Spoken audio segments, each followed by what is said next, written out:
প্রথমেই জানবো যে আপনি প্রথম থেকে যেটা বারবার বলে আসছিলেন যে নেমে যে বডির অংশ কিছু না পেলে কিন্তু মামলার নিষ্পত্তি ঘটবে না। দুদিন হয়ে গেল, মামলা কোন দিকে গেল, শরীরের কোনো অংশ পেলেন কিনা প্রথম জানতে চাইবো।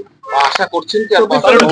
আসলে দেখেন, আমরা তো আশা করছি এই জন্য যে আমরা দেখলাম যে আমাদের সিআইডি তদন্তকারী কর্মকর্তা এখানে মার্ডারের মামলাটা তারা খুবই আন্তরিকতার সহিত কাজ করছে এবং প্রথমে তারা যে খালটার কথা বলেছিল সেই খালটাতে তারা বেশ কিছুদিন যাবত আজকেও সার্চ করছেন এবং তারা কাজ করছে।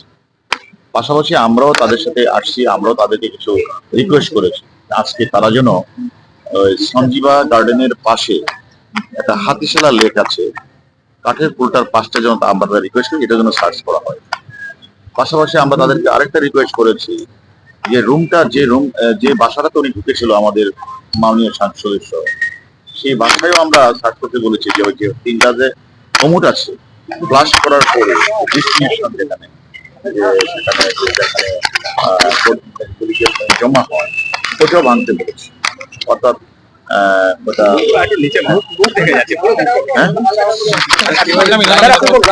আমরা সোয়ারেজ লাইনটা দিতাম, অর্থাৎ বাসার ভিতরে যে তিনটা কমোড আছে এটা ফ্লাশ করার পরে সোয়ারেজ লাইনটা, এই লাইনটাও ভাঙার জন্য আমরা ওনাদেরকে রিকোয়েস্ট করেছি। ওনারা আশা করি এই কাজগুলি আজকেই করবে এবং আশা করছেন, এবং হাতিশালা ব্রিজের পাশে যে ক্যানেলটা এটাও সার্চ করতে ওনাদেরকে রিকোয়েস্ট করেছি, আমরা সেটাও করবে। আসলে আমরা দেখেছি যে সিআইডি অত্যন্ত আন্তরিকতার সহিত তারা লাশের অংশ বিশেষ খুঁজে বের করার জন্য তারাও চেষ্টা করেছে, আমরাও তাদেরকে কিছু কিছু রিকোয়েস্ট করেছি। এবং আমি যে কথাটা বলছি এখন, আপনারা যেটা বলছেন যে যদি নাই পাওয়া যায় তাহলে কি মামলা নিষ্পত্তি হবে না? না, আমরা এই কথাটা বলছি।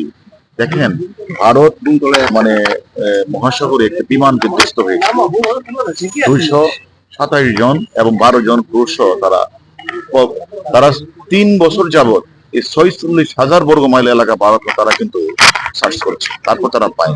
এটা অর্থটা হলো যে যদি পাওয়া না যায় তাহলে কি একনলেজ হবে না? এটা কি আমাদের আইনে আমাদের কাছে কি এটা কি অবহিত হবে না? এটা কোনো রেমেডি হবে না? বিষয়টা হচ্ছে যে আমরা কিন্তু আমি জানি যে সিআইডি পুলিশ তারা প্রত্যেকটি বিষয়ে তারা অত্যন্ত পুঙ্খানুপুঙ্খ বিবেচনা করে তারা কাজ করছে, এবং আমরাও আমাদের কাছে যে গুরুত্বপূর্ণ যে ঘাতক, যার নির্দেশনায় এবং যার পরিচালনায় হত্যাকাণ্ডটি সংঘটিত হয়েছে সঞ্জীবা গার্ডেনে, সে মূল ঘাতক কিন্তু আমাদের কাছে আসে, সেও কিন্তু আমাদেরকে অনেক তথ্য দিয়েছে। পাশাপাশি যে মেয়েটা ছিল সে মেয়েটাও আমাদের কিছু তথ্য দিয়েছে। এই তথ্যগুলি নিয়ে তো আমরা বাংলাদেশ থেকে কলকাতায় এসেছি। কলকাতায় এসে আপনারা জানেন যে আমরা সিআইডির সদর দপ্তরে আমরা ওই আসামির সাথে কথা বলেছি, মিলিয়ে দেখেছি, ক্রস এক্সামিন করেছি, তারপরে ওই আসামিকে আমরা ওই ঘটনাস্থলে নিয়ে গিয়েছি। সেখানে গিয়েও আমরা যে তথ্যগুলি আমরা নিয়ে এসেছিলাম তার সাথে আমরা হুবহু মিল পেয়েছি। কারণ আপনারা জানেন যে মিলটা পেয়েছি এই জন্য যে আমাদের কাছে তো যে সেখানে যে ডিজিটাল এভিডেন্স তো আছে, একটা জীবন্ত জ্যান্ত মানুষ বাসায় ঢুকলেন, সেখানে তো মেয়েটাও দেখেছে, ছবি আছে, ডিজিটাল এভিডেন্স আছে। এই মহিলা এই লোকটা এই মাননীয় মহিলা বের হলেন না, এটারও তো প্রমাণ আছে। আবার আপনারা দেখেছেন সন্দেহভাজন কিছু ব্যাগ টেগ নিয়ে বের হয়েছে, সবকিছু তো। এবং আমরা পারিপার্শ্বিক সাক্ষ্য প্রমাণ এগুলি তারপরে তাদের স্বীকারোক্তিমূলক জবানবন্দি এবং তারপরে তাদের আসামিদের পিসি তাদের বিভিন্ন বিষয়গুলি আমরা আইনমন্ত্রী তদন্তকারী কর্মকর্তা এগুলি আমলে আনবেন, বিবেচনা আনবেন, তারপরে কোর্টে প্রেরণ করলে সেখানে মাননীয় কোর্ট সেটাও তো আমলে নিবেন। এবং আমরা যেটা মনে করি যে এটাকে বলে জুরিসপ্রুডেন্স, যেটা তারা এটা আমলে নিয়ে আমি তো মনে করি এটা তারা বের করবেন। কারণ তাদের আসামিদের পিসিপিআর ইত্যাদি বিবেচনা রেখে বিজ্ঞ আদালতে যে আমরা রিপোর্টটা প্রেরণ করবো তদন্তকারী কর্মকর্তা, সেখানে লজিক্যাল এবং জুরিসপ্রুডেন্স ডিসক্রিপশন কাজে লাগিয়ে আমি তো মনে করি এই লোমহর্ষক হত্যাকাণ্ডের বিচার খুব কষ্টকর হবে বলে আমি মনে করি।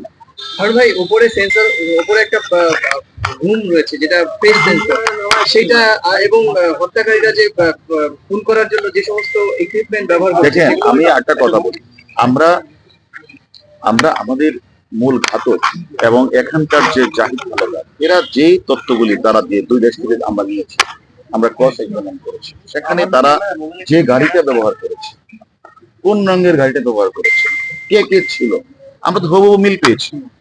আমাদের সেখানে সিসিটিভি আমরা কোথা থেকে কোথায় গিয়েছে সেই সিসিটিভি তাদের আমরা সকল তথ্য আমরা পাচ্ছি।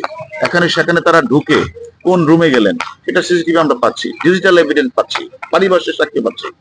অতএব আমি মনে করি যে আপনারা যে প্রশ্নটি করছেন বারবার যে না পাওয়া গেলে কি হবে, আমার মনে হয় যে সর্বোপরি আমি মনে করি ভারত বাংলাদেশ উভয় দেশের বিজ্ঞ তদন্তকারী কর্মকর্তারা তারা অবশ্যই পারিপার্শ্বিকতা, ডিজিটাল এভিডেন্স এবং আসামিদের স্বীকারোক্তিমূলক জবানবন্দি, পিসি, পিআর ইত্যাদি বিবেচনা রেখে বিজ্ঞ আদালতে যে রিপোর্ট প্রদান করবেন, সেই রিপোর্টের ভিত্তিতে আমি মনে করি বিজ্ঞ আদালত লজিক্যাল এবং জুরিসপ্রুডেন্স ডিসক্রিপশন কাজে লাগিয়ে এই লোমহর্ষক হত্যাকাণ্ডের বিচার করা খুব কষ্টকর হবে বলে আমি মনে করি।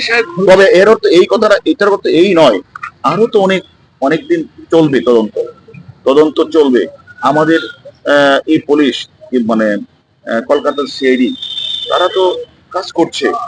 আজকেও আমরা সোয়ার্ড লাইন ভাঙার জন্য বলেছি, আমরা হাতিশালা কাঠের যে ব্রিজটা সেখানে আমরা ওনাদের রিকোয়েস্ট করেছি ওনার জন্য এই জায়গাটা সার্চ করার চেষ্টা চলছে, দোয়া করেন।